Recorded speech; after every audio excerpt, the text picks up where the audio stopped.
I learned at 18 that I was conceived when my birth mother was abducted by a serial rapist. I didn't know the details. All I knew was that he was Caucasian and of large build. And I thought, that sounds like a police description. And my caseworker confirmed with me that she had been raped.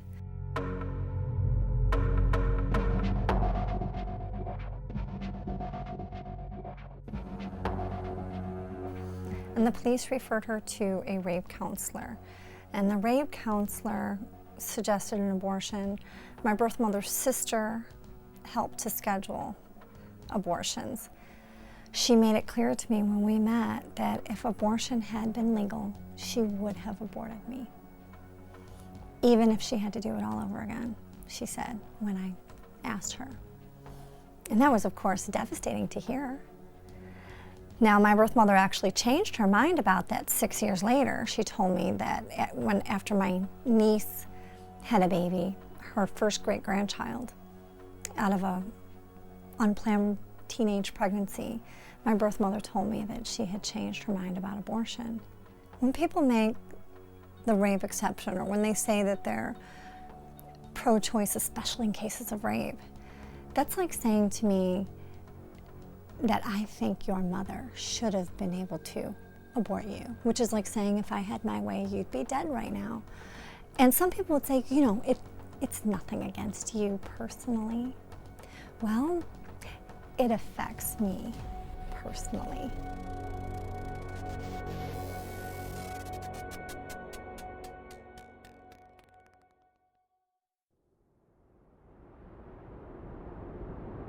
When I was 17 years old, was a senior in high school, I attended a Halloween party at the University of Kentucky in Lexington. There was a man that had come back with us and had agreed to get a ride from wherever we were going as to not inconvenience us. So when we got back there, everyone kind of went to bed behind closed doors, and that night the same man drugged and he raped me. A few weeks later, I found out I was pregnant, and I wanted it over. I wanted it. It wasn't my fault, and I didn't deserve to, you know, have all this struggle and turmoil in my life because of someone else's choice. Society tells the world that you can't bring a rape baby into it, you know, that there's something wrong with these children and that they don't deserve to be alive. They don't deserve life. You know, society would have robbed me. Had I listened, you know, had I gone with the flow in a vulnerable situation, had I done what society told me to do, I would have been robbed of so much joy and so much healing. But, you know, that would have been nothing compared to what my son would have been robbed of. And that's his life, you know, his chance to love and laugh and be whoever he wants to be. When I was 12 years old, I was walking down the street and I was adopted. I was brutally raped by 2 men and I became pregnant. And I used to feel like my life had no value and that it was my fault. And it doesn't matter how many times I used to shower, I was feeling so dirty and I wanted to kill myself.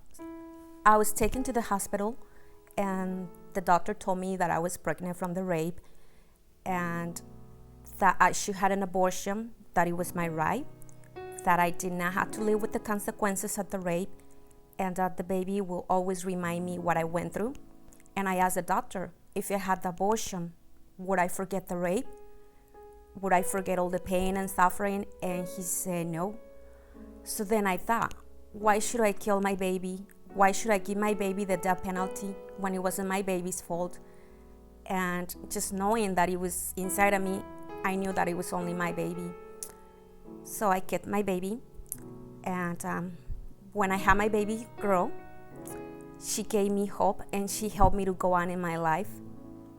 When she was a little girl, she used to tell me, Mommy, thank you for giving me life. Thank you for keeping me.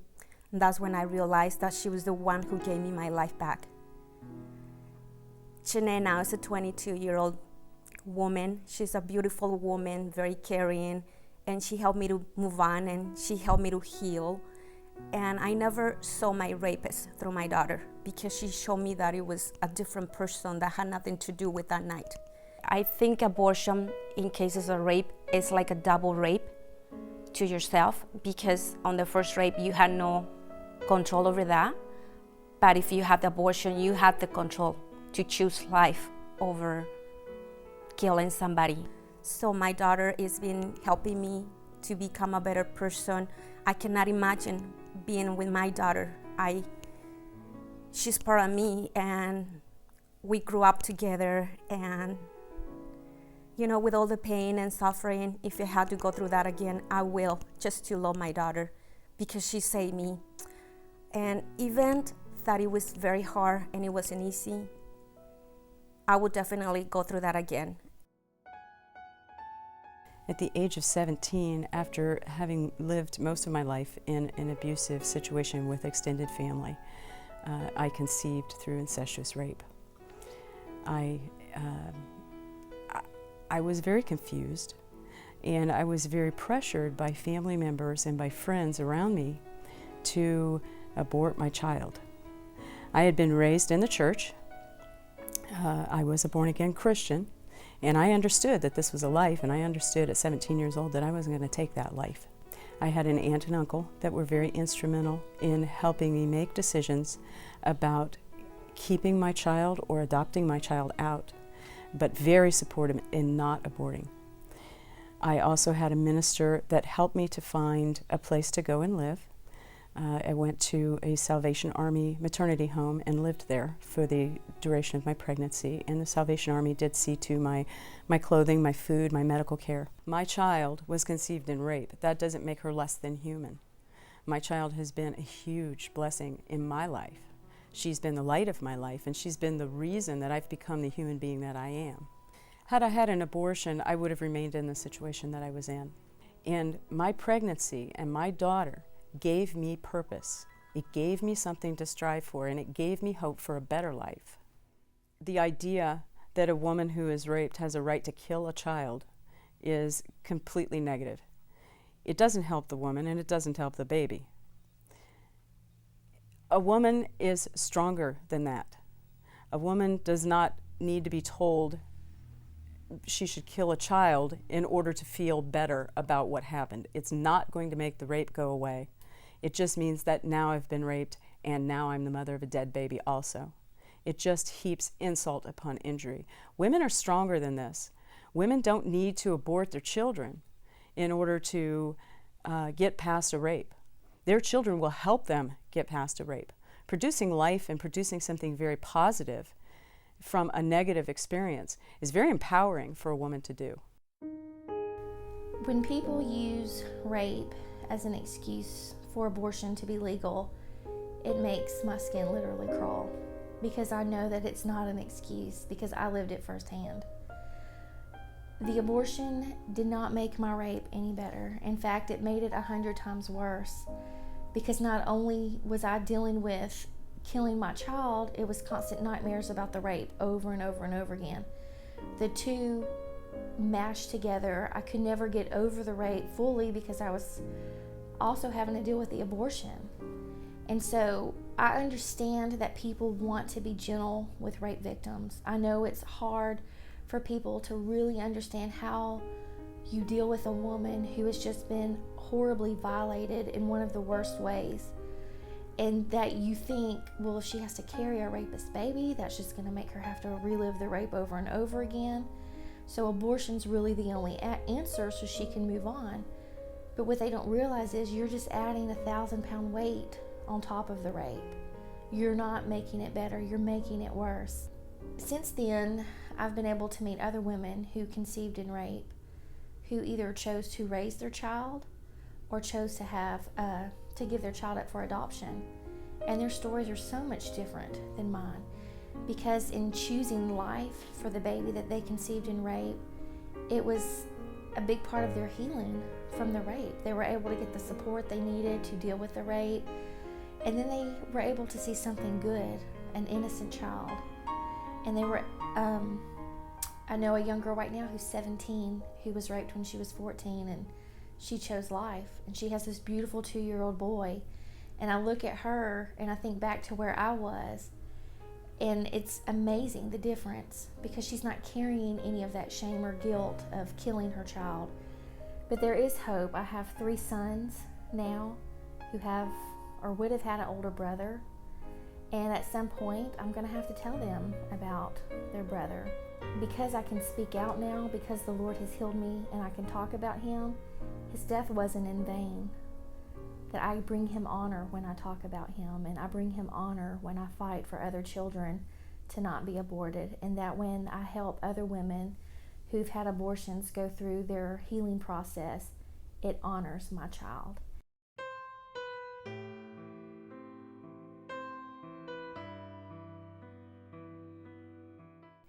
When you make the rape exception, that's like saying to me that I deserved the death penalty for the crimes of my father.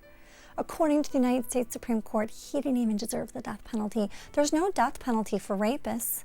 Even for child molesters, they said that that's cruel and unusual punishment. And that's the thing, is they talk about how much they care about women. But they could care less about me, and I challenge them, now tell me, what good is my right to anything as a woman if I don't have my right to life? And they can never answer that question, because all other rights are irrelevant if you don't have your right to life. I went to the hospital to get tested to make sure that I was clean, but I didn't tell anyone that I was raped. I didn't go to the police or anything. And I just wanted to go on living my life. And about 4 months later, I found out that I was pregnant. Later that day, the more I sat and I thought about it, you know, I realized that it's not the child's fault. It wasn't my fault, and I didn't want to kill my baby. So I chose to keep my baby, and he's now 3 years old. To be completely honest, there's days that I don't even remember how he was created. I don't think about it. There's weeks, months that go by that I don't think about it, and it doesn't bother me. I look at my son like he's my son, and I love him, and I wouldn't change him for the world. I don't believe that abortion is right in any case, because I went through rape and I went through my pregnancy and I got through it. And I believe that if I would have had an abortion, I would be more scarred and more hurt now than I would have choosing life. My son is a blessing. My son is an awesome child. I couldn't ask for a better son. And it wasn't his fault how he was created, and it wasn't my fault how he was created. So why does the child have to be punished with death because of someone else's poor decision? I was born 2.5 years before Roe v. Wade, the landmark decision that made abortion legal. And when I was, so I was adopted into a loving and wonderful home, and raised always knowing that I was adopted. It was always just told to me from the time I was little. And so I have always appreciated the gift that my mother gave me of life, and the family that God blessed me with. And when I was about 18, I decided to search. I wanted to find my biological mother. Well, the farthest I got was my maternal grandmother, and she was very angry at being found. I knew that the circumstances surrounding my birth were secretive. My mother had moved up here from the South to have me. So just from the non-identifying information that I was given, I knew that it wasn't a happy thing for my grandmother to find out that I had contacted or found her. And so she told the social worker that I was the result of a date rape, and that she wished that I would have been aborted. So it was very hard to hear that. I was very almost disappointed that the social worker shared that with me, but I was very persistent, and I really wanted to know the facts surrounding my birth and my birth mother. So, you know, I just came to terms with it, knowing that I'm a gift, and that that my existence is a blessing, and that my mother did choose to give me life. Although I've never had closure meeting my mother or my maternal grandmother, I have been able to come to terms with learning about the circumstances surrounding my conception through prayer and my faith. And I do believe that it was no coincidence that God led me to my friend Ashley, who I have just been really blessed to know and to care for. And through helping her in her journey with Jaden, I really do believe that it has been a healing process for me to be able to have the relationship and have that connection with someone who, as my mother did, went through just a terrible situation, but that resulted in life. And so I'm very thankful that I've had that opportunity. Well, I grew up with a single mom. I always was asking my mom where my father was and who he was. And every time I asked, she would get so angry with me and tell me that it was none of my business, or scream and yell at me, and I would run away and cry. Well, in 2007, God drastically got a hold of me. And after struggling with drugs, alcohol, abortion, divorce, the whole 9 yards, this lady ended up praying with me. And that day, my life changed. In 2009, I ended up moving back to the hometown that I had grown up in, that I never wanted to be a part of anymore. And it was about 5 months later that I felt the Lord leading me to go to the Social Security office. And at that point, they verified my father's information. And within about 48 hours, I met him. And he looked at me and he said, "I'm sorry, I can't help you." And I ended up calling my mom and telling her what had happened the last 2 days. And as she cried on the other end of the line, she said, "That man raped me. That man raped me." And it was at that point that I realized the love of a mother, but then also realizing that my life had been saved and I had taken 3 lives of my own. And the humility of knowing that every life is precious, that God had made my life. He knew every hair on my head. And now knowing that He has a plan and a purpose to tell the truth, to tell the general public, to tell women, to encourage them, you do not want to choose abortion. It is harmful, not only mentally, physically, emotionally. It affects you for the rest of your life, and you can't take it back. You can't. And now I just continue to be so thankful for my life and the love that my mom has for me, that she did keep me, no matter how I was conceived. My birth mother was taken by her father 3 times for an illegal abortion. The first 2 times she basically chickened out, and the 3rd time she was going to go through with it, and something inside her just screamed no, and she was prepped on the table. She ended up kicking the abortionist and escaped from this back alley abortion clinic, because this was before Roe versus Wade, so this was all illegal. But I think her soul was just screaming, "I'm not doing this, this is a baby," and she knew it was a baby, and she wasn't going to make that decision. You know, my birth mother was obviously a young girl in crisis, was completely incapable of taking care of a child. Jim's mother, who was raped and carried him, and she was older, she was 36. So she concealed a pregnancy as long as she could and hid it, and was able to get to Catholic Charities and have him. So we're 2 kids who may have been conceived and born out of crisis, but we're certainly not any less loved, any less wanted. We both had amazing adoptive parents who so desperately wanted children, who couldn't have children of their own. Our parents actually have very similar stories, could not have their own kids. And we were the biggest blessings and the biggest answer to their prayers is to have a family when nature wouldn't provide one.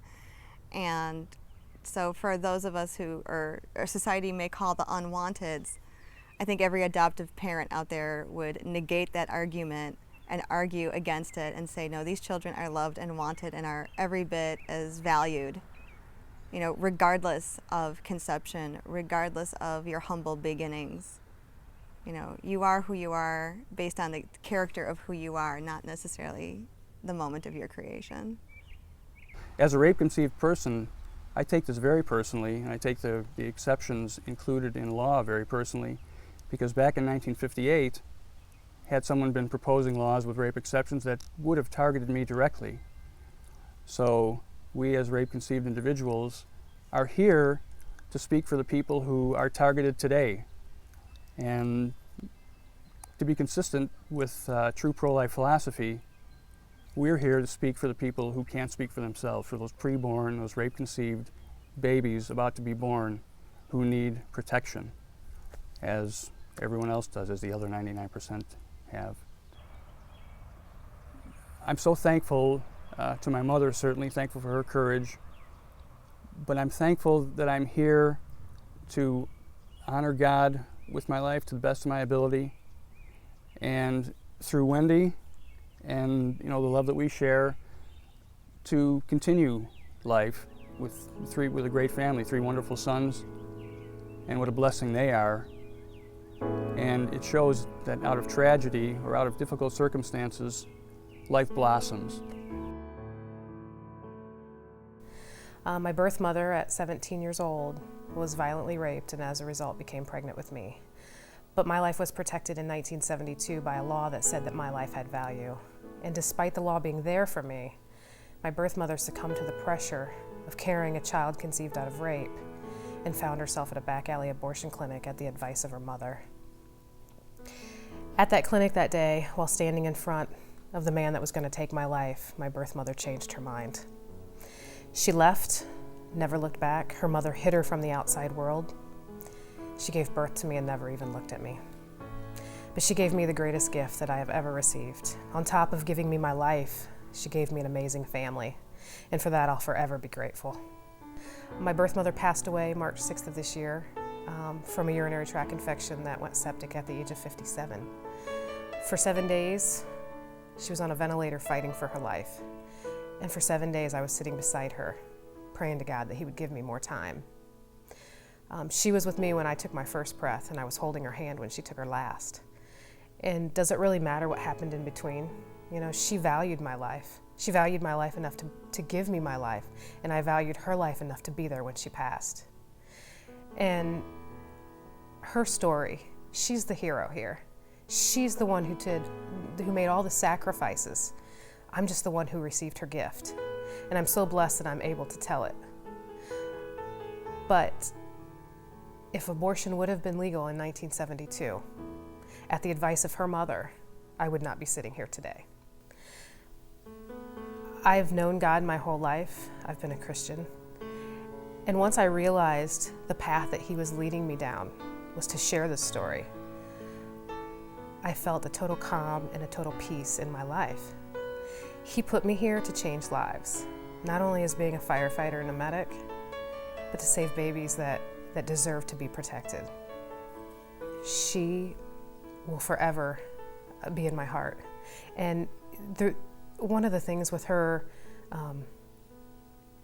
going to an abortion facility because of the peer pressure of carrying a child conceived out of rape, that's what we do to these girls today. We tell them that their child is not going to amount to anything, that a child conceived out of rape is a person that's going to have a black cloud over them their whole life. I don't have a black cloud over me. I love my life. I've been married for 15 years to the love of my life, my parents. I couldn't imagine life without them. And because of her gift, I'm blessed.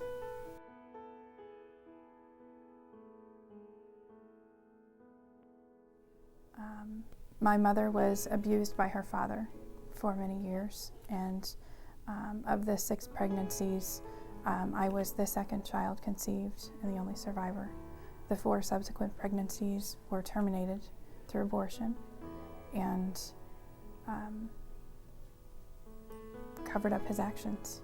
That was the goal for that. It's unclear. I'm unsure why I was not terminated. I don't have an answer for that.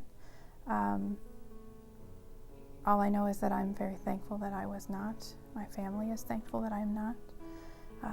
That my life was spared, and God has a purpose for me and for each child conceived, no matter the circumstance.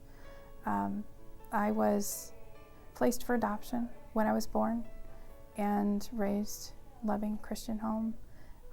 They provided me with everything, including unconditional love and support. I truly feel that I'm here today and He has allowed me to live out my life, and it is through His divine purpose that I am here.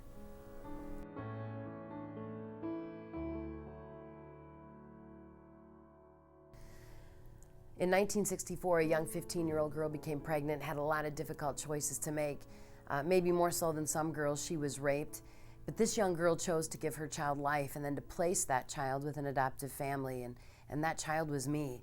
My biological father is a rapist. I don't even know my ethnicity, but I am still a human being, and I still have value, and my life isn't worth less than yours just because of the way I was conceived. And I don't believe that I deserve the death penalty because of the crime of my biological father. And I've not had a chance to meet my birth mom. I hope to. If I don't meet her here on earth, I'm going to meet her in heaven.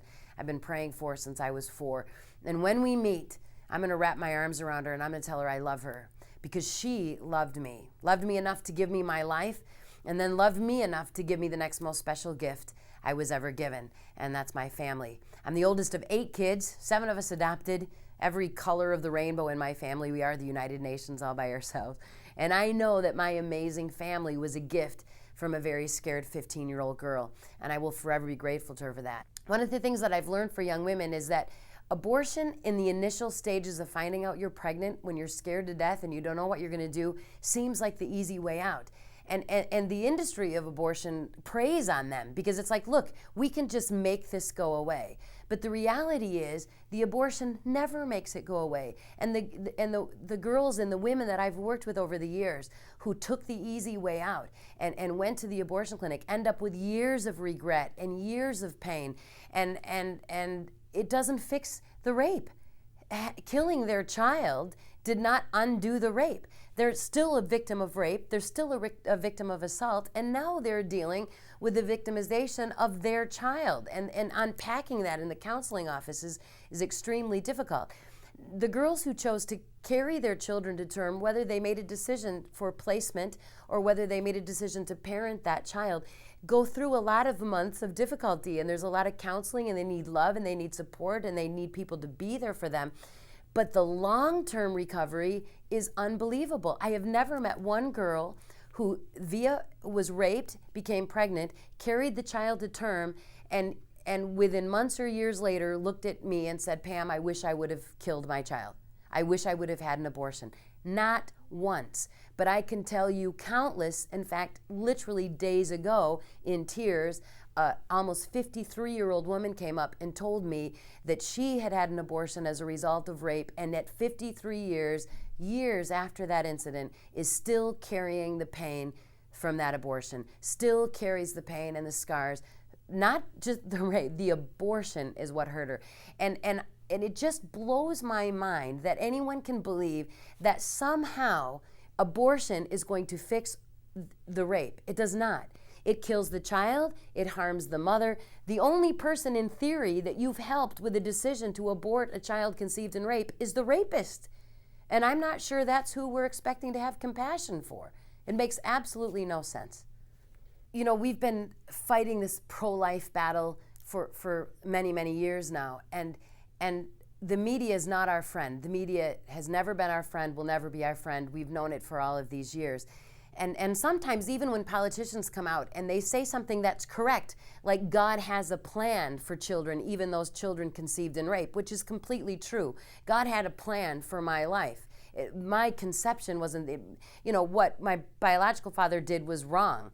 But God still had a plan for my life, and that's true. Well, the media is obviously going to take that and say, well, you said God planned rape, which he didn't say, and those things all happen. The problem is, if we enter in to compromise and we start to say, well, I really think abortion is killing a child, but this, but that, what you've done is you've compromised the most important truth, the only thing we have to stand on. If it is a human life, then it is wrong to kill it regardless of the circumstances. And when you start playing the circumstance game, you're playing into their argument. Because now they're saying, well, what if the woman was abused? What if she fears for her life? What if her boyfriend might kill her? What if she can't support the child? What if the child's going to be abused? All of those arguments we've heard since the very beginning. The reality is this is a human being created by God, regardless of the circumstances in which that happened, and every single child deserves the right to life. And there are no exceptions. The minute you make the exception, you've negated the entire argument. Compromise hasn't worked. At the end of the day, the compromise hasn't worked. And as a community, we have to speak up and say, the reason that I believe abortion is wrong is because this is a living human being whose life you are taking, who is an innocent child in the process. And the minute you stray away from that, then you leave yourself open for every single exception that people can come up with, and they can come up with a lot of them. And I've heard all kinds of things like that were demon spawn, the rapist baby, monster's child, horrible reminder of the rape. And that's not true. That's not what rape victims actually express. Instead, what they express is that that child is a blessing, that child helped them to overcome the rape, that they felt like they were no longer in it alone, where they had vowed never to tell a soul about their rape. Because of that child, they now had to tell people and had to get the counseling and have the healing that they never would have otherwise received if it had not been for that child. And some have expressed that they felt like they had a little angel to keep them company during their time of healing. And my birth mother says that I'm a blessing to her. I honor her and I bring her healing. And that's the other fallacy that people have. They think that that baby has got to be absolutely the worst thing that's ever happened to a rape victim, and that's not true. An abortion is. But people just assume that she would be better off with an abortion, and that could not be further from the truth.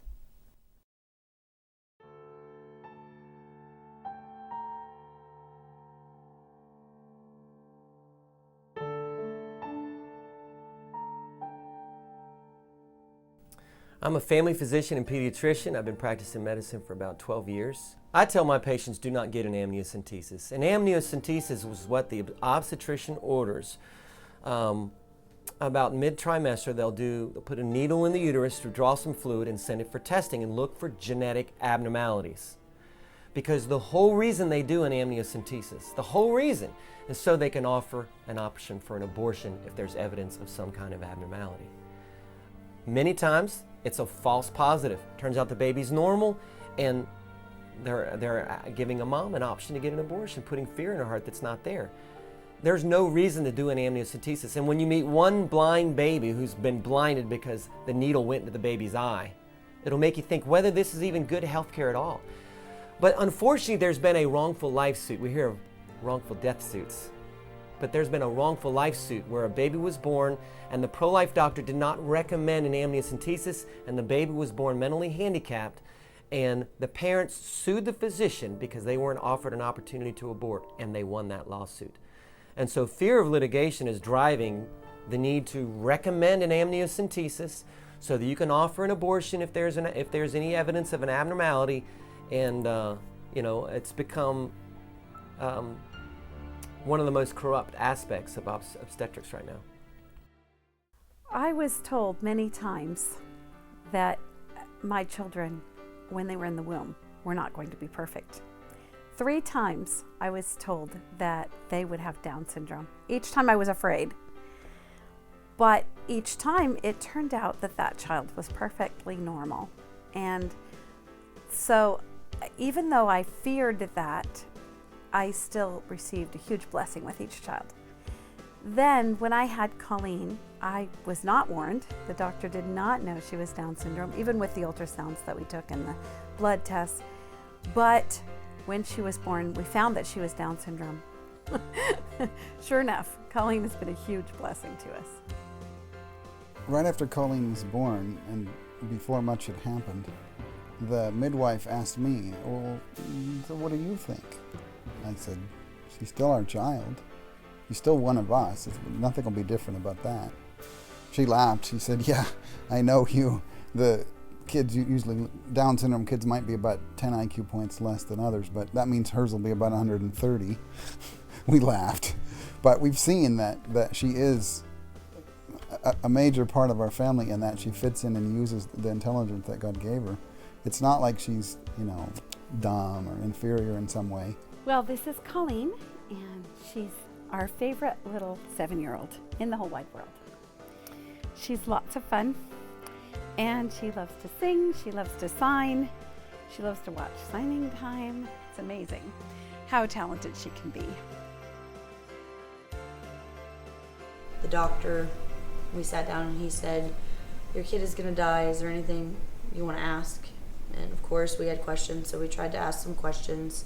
He told me that even if I wanted to, I was too far along to terminate, though that would be his recommendation. From the beginning, we pretty much got expect him to die, expect him to die.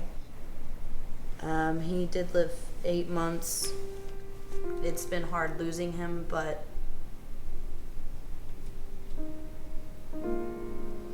he taught me a lot. It's pretty amazing. Facebook, he's got thousands of fans who every day tell us how he changed their life. So I don't know, it's just the whole ideal of him. His picture, incites hope. So, especially for me, and I know other people too, but it's a hope that keeps us going. It's worth it. You will learn an unconditional love. Having children, you already love them, but having a special needs children, you develop this incredible bond because you're constantly there, you're constantly taking care of them.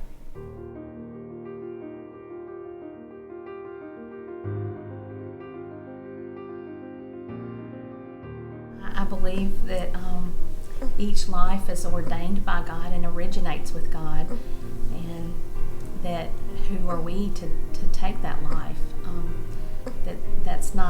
It wasn't up to us. We were given an opportunity to end his life. Really early on in the hospital, an intensivist asked us, did we want to go into a special room and say goodbye to Joseph?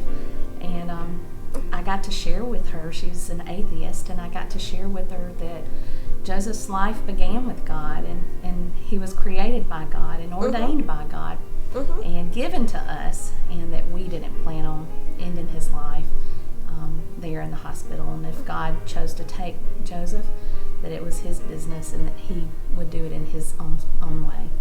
If I had to do it all over again, if I knew ahead of time of Joseph's condition and that the doctors, had pronounced the diagnosis, and we knew, what we know now, I would do it all over again, no doubt about it.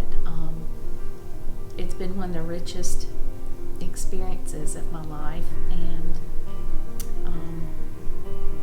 like I said, God's taught us a tremendous amount that we never could have learned apart from Joseph.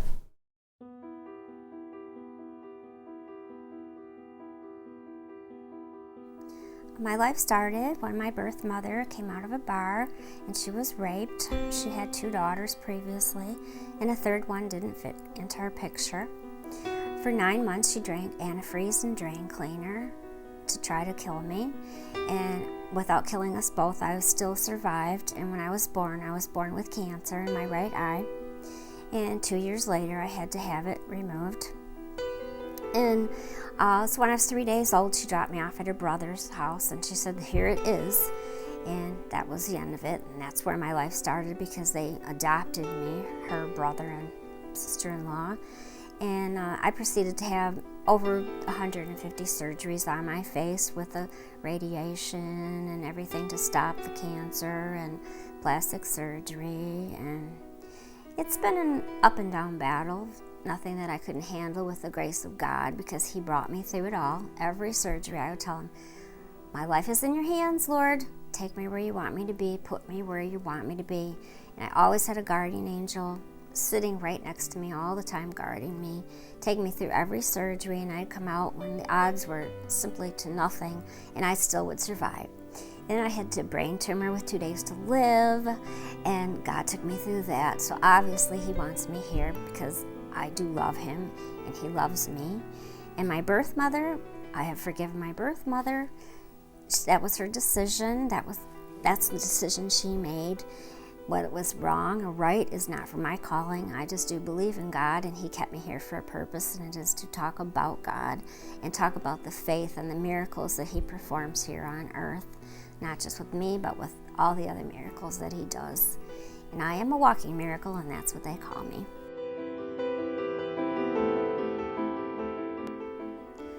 I have a son who is married, and he has a set of twins. And I was so blessed to have a husband to begin with that would take somebody who was disabled. And then when we were married, then I had my son, and he has twin boys, and he has a daughter. And the abortion just didn't affect me. It affected, if I wasn't here, I wouldn't have a husband or a son or all these grandchildren that I have. Abortion affects everything.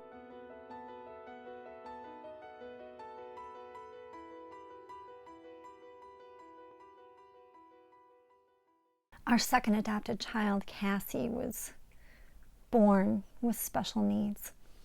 And when I did research regarding her particular genetic disorder, it was called velocardiofacial syndrome, otherwise known as DeGeorge syndrome. All it kept finding online was how to detect it in utero so that you could have the opportunity to abort. And most of those babies were aborted. Just like with Down syndrome babies, 90% are aborted today. That's been the cure, is to just simply kill them. And I think it's just so awful and tragic that anyone would have looked at my daughter Cassie and said that she wasn't as good, that it wasn't worth going through that. I held her, her birth mother held her, and then she died in my husband's arms. And it was absolutely the most difficult thing we'd ever been through in our lives. But it was an honor to take care of her. And we have peace of mind that we valued her life and that we were not the cause of her death. It would have been far more difficult to overcome it all if we had caused her death. And that's what I see from friends who have miscarried late. I have friends who went to a funeral of a baby where the baby's umbilical cord was triple wrapped around the baby's neck. And just like when I went through a couple of miscarriages, I lost a couple of babies in utero, they all say the same thing. They would have given anything to have had even a moment to hold that baby alive. And it is the biggest ripoff to suggest that that's not worth it, that it's not worth going through that.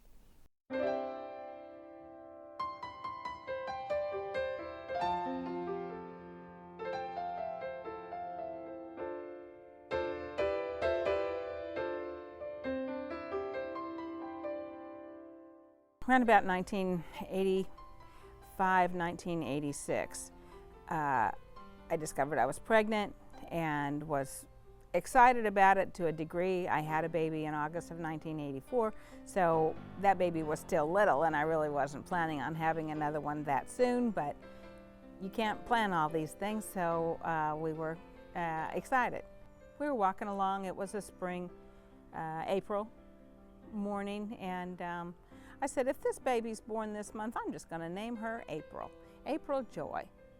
It was a real shock to find out that I in fact had an anencephalic baby. When you deliver, and I delivered a stillborn at 7 months, there's no guilt. Your body's able to go through all the mechanisms that it has to, hormonally and physically and everything, to recover. When you go ahead and abort, that whole process is disrupted. And so you end up with a lot more prevalence of breast cancer, specifically for having had an abortion. The vast majority of medical studies on this subject of the abortion-breast cancer link, I think 29 studies now, 27 of them with greater than 95% confidence interval level, which is the gold standard for our confidence that this is a good, valid study and to be applied to practice, have shown that there's a link between abortion and breast cancer. Not so with a natural miscarriage, because even though those breast cells are in a replicating state, you know, when there's a natural miscarriage, there's a gradual decrease in the hormones, and the breast cells are put back to a natural suspended state. But there's an abrupt cessation of those hormones by way of a violent abortion. Many of those breast cells, it's been theorized, will remain in a hyperactive state, and that may be responsible for the explosion in breast cancer we've seen. Just epidemiologically, it makes perfect sense. Pathophysiology is there. It makes sense how that could happen, and that's what the evidence shows when you look at large-scale studies done by the World Health Organization and other large groups, is that there is a solid link between abortion and breast cancer. And so it is not in the baby's best interest to get an abortion if the mom's sick, and neither is it in the mother's best interest.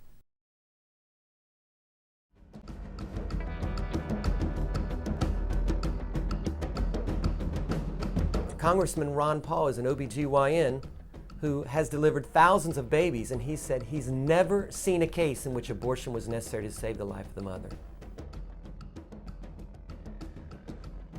Now, I've seen many physicians recommend abortion to save the life of the mother, but in essence, they're trying to protect themselves. When that woman goes to the oncologist and the oncologist says, we can cure your chemotherapy, but you got to get the abortion first, because I will not give you chemotherapy if you're pregnant. And so this woman has to get an abortion in order to get treated for her chemotherapy. Why can't they simply just treat the woman? Because if the baby's born deformed, if the baby's born prematurely, if this wanted child is born stillborn, that can affect him by way of litigation. So when a physician recommends an abortion to save the life of the mother, it's very often to protect themselves, not to save the life of the mother, but to protect themselves from lawsuits. There was a study done recently in Europe looking at mothers who refused to get an abortion, who had cancer, and were taking chemotherapy. And the study concluded that maternal chemotherapy was relatively safe for unborn children. So for 40 years, they've been killing all these babies, thousands of babies, because the baby's going to die anyway. And it turns out that maternal chemotherapy is relatively safe for unborn children. I had a pro-life woman in my office, was completely against all abortion, but she had a tubal ectopic pregnancy. She was told by the OB that the baby cannot survive, 0% survival rate. And so he urged her to get a methotrexate abortion. Now, you don't have to do a methotrexate abortion. As a matter of fact, the standard of care is watchful waiting, because the vast majority of these babies will die and the pregnancies will subside on their own, and the mother doesn't need surgery. She doesn't need an abortion. But he was protecting himself, and he ordered a methotrexate abortion. And 3 weeks later, this woman was bleeding profusely. So he did an ultrasound, and to his horror, he discovered there was a pregnancy in the uterus. So either she had twin pregnancies, one in the fallopian tube in the uterus, or, as has been well documented, the tubal ectopic pregnancy dislodged and reattached in the uterus. And it turns out methotrexate abortions are not good health care after all, because it killed the baby, both babies possibly, or at least the one that would have been a healthy pregnancy in the uterus. And so this woman was horrified to discover that she was unable to conceive later on, this pro-life woman. The vast majority of tubal ectopic pregnancies will resolve on their own. The babies will die, and the pregnancy will resolve, and the mom doesn't need urgent therapy. She doesn't need methotrexate. She doesn't need an abortion. She doesn't need to have that removed. So I think it's unethical for the physician to recommend methotrexate. They can't be 100% sure that there's not a twin in the uterus, and they can't be 100% sure that that baby wouldn't die of natural causes. Just because somebody's going to die of natural causes, it doesn't justify killing them. It's always wrong to intentionally kill an innocent person. Back in September of last year, I called my mom up and I asked her, and I said, "Okay, Mom, what actually happened to me?"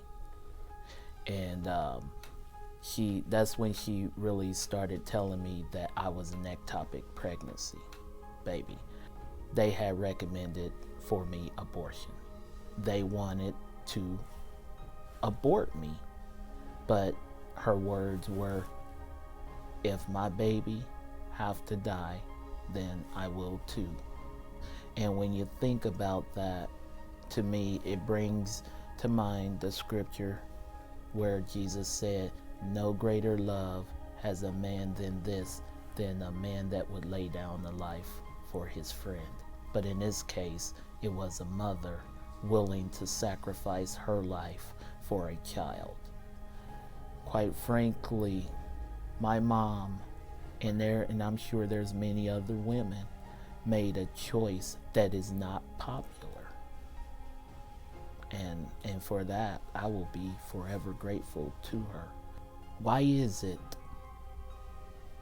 that because I was not conceived under circumstances that you find desirable, why is it that my life is expendable to you? And if you can answer that question for me, which you can't, I'll tell you that now,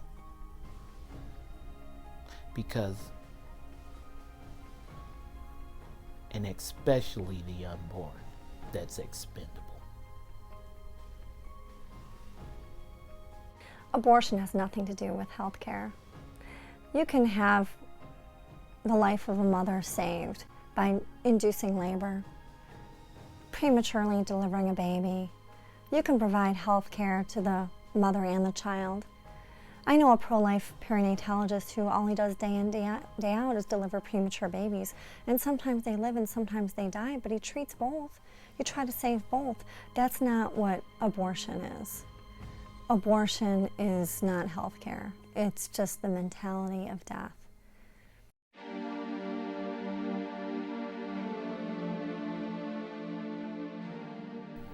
My daughter's birth mother was raped at 13. She is basically all of the hard cases that you've ever heard put forward by those who are abortion supporters.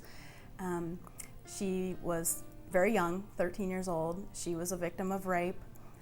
They told her something was wrong with her baby. Her baby was biracial and nobody would want a biracial rapist baby.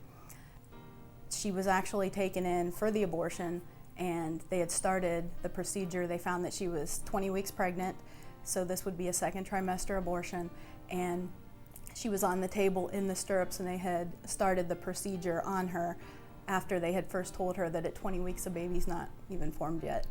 So they had to stop the abortion procedure because she was in so much pain because they were doing the abortion under local anesthesia instead of general anesthesia, and they were manually dilating her.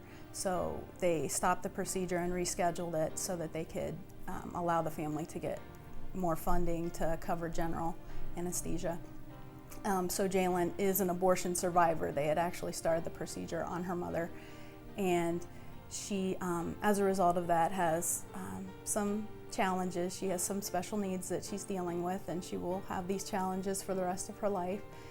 Her birth mom was told that she did need to go forward with the abortion because if she didn't consent to the abortion, she would die. They told her she was far too young to carry a pregnancy to term and deliver a baby.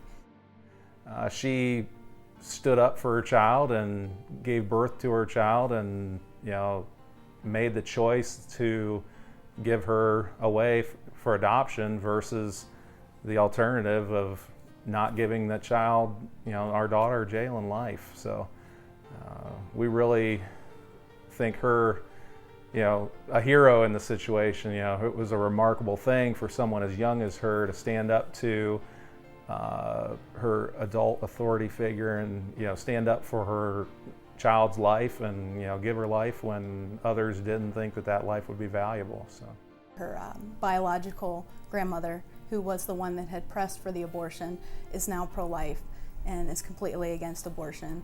And we keep in contact with that family, and they love being able to watch Jalen grow up and experience her life through pictures and videos and things like that. Her birth mother was able to go on, finish high school, has gone on to higher education, so that's been a blessing that she doesn't have to carry around the pain and regret of an abortion decision, and that she can enjoy watching her daughter grow up. Our other children, I mean, they are learning lessons that we could have told them, we could have talked to them about, we could have read them stories, but they are learning that life, all life, is really valuable, that it doesn't make any difference if the child is rape conceived or special needs or of a different race or whatever their abilities, anything. None of that makes any difference. They are worthy of respect and dignity. Their life is valuable because they are made in the image of God, and I could have told them that all day. They are living that now. They have learned empathy in a way that they never would have had they not had this opportunity, and they're learning to just have a tenderness towards their sister and her friends that are also special needs. Jalen is a worshiper. The girl loves to go to church. She loves to sing as loud as possible. You can hear her over the entire crowd belting it out, and she'll go up front, she'll throw her hands up in the air and sing, and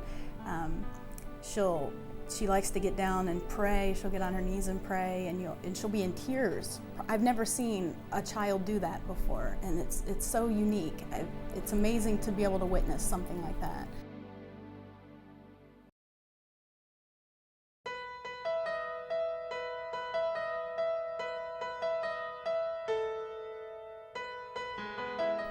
If you would like more information on any of these issues, there are several resources for you.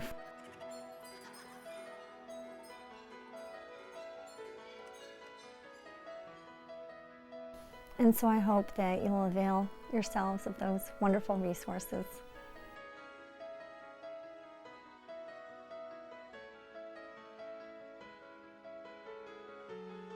If you're a woman who's had an abortion, for whatever reason your choice was, whether you were raped, you were being forced, because you felt like you had no other option, there is healing and forgiveness in Christ.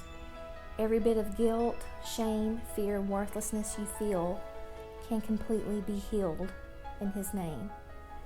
My greatest suggestion is find a local CPC, a local pregnancy center, or maybe talk to your pastor about doing a post-abortive Bible study. Because digging in to your past, having to face it for what it is and not hiding, is where the Lord is really going to help you uncover everything that you feel, where He's really going to dig deep into you and show you that you can be healed, that He forgives you. He doesn't look upon you with any disgust. He's not casting any stones. He died for you. He died for this sin. And He longs to have that relationship with you where He can heal you.